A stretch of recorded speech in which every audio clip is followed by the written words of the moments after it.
Puzzlebox Tower is a new Roblox game I released about a month ago. In it, you climb up a tower taking on various challenges on your way up. It's a very straightforward premise, and that was intentional. At its core, Puzzlebox is a reimagining of my previous game, Sky of Secrets. You see, Sky of Secrets was a pretty experimental project. It had a bunch of different maps. Some were filled with secrets, some were procedurally generated and changed every day, and one was an open hub area that let you sail around to different islands and go into an arena to fight friends. This made it a bit unapproachable to your average Roblox user. The levels consisted of platforming, but that wasn't really the one and only thing. So, Puzzlebox Tower took what was in Sky of Secrets, trimmed it down to the best bits, and reworked it into a new game where you just go through those platforming challenges. The game didn't do amazingly at first. When I first launched the game and started running ads, the average player didn't even make it past the first floor. And this isn't a particularly challenging first floor either. Since the game is linear though, it was easy for me to see where players most commonly dropped. So for a while, I used this information and did what I could to move the most common drop point to later in the game. After a lot of iteration, I eventually got the game to a place I liked. You could see this approach worked too. The average playtime moved from around 3 minutes all the way up to 10. Essentially, players wanted to sample all the mechanics as quickly as possible. So that's exactly what the first 7 floors are now. It seems like going through those 7 floors was enough to sell players on sticking with the game, because dropping the game at a common spot became a lot less of an issue for anybody who saw through those floors. I ran sponsored ads on this game for a while.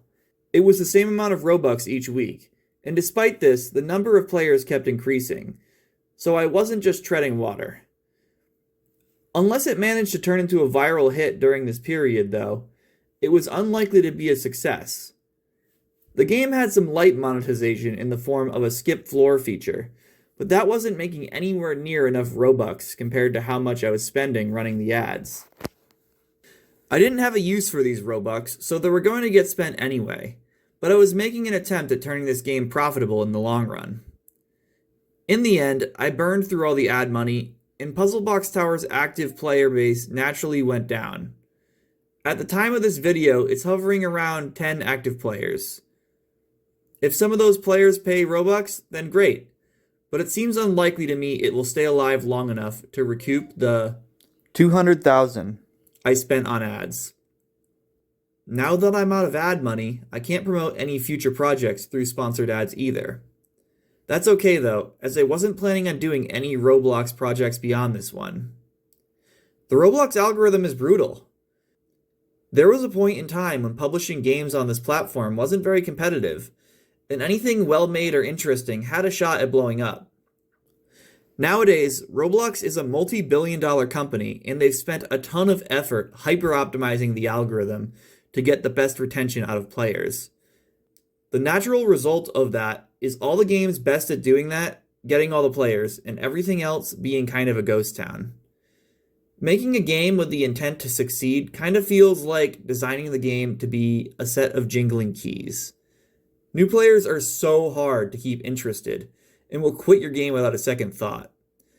As a designer, that can feel very restrictive. Couple that with the limitations of the engine itself, and the company running the platform just constantly getting into controversy, and it just doesn't put Roblox as a likely fit for whatever future projects I decide to work on. With that, I suppose you can consider this my retirement from Roblox development. It's been a long run. I've been making games on Roblox since 2008, starting with my simple obby game Double Trouble Comics World. Today, you can play all of the ones I'm proud of in my group, Bad Graphics Creations. Since this is the end, let's look back on that history one more time.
Bad graphics.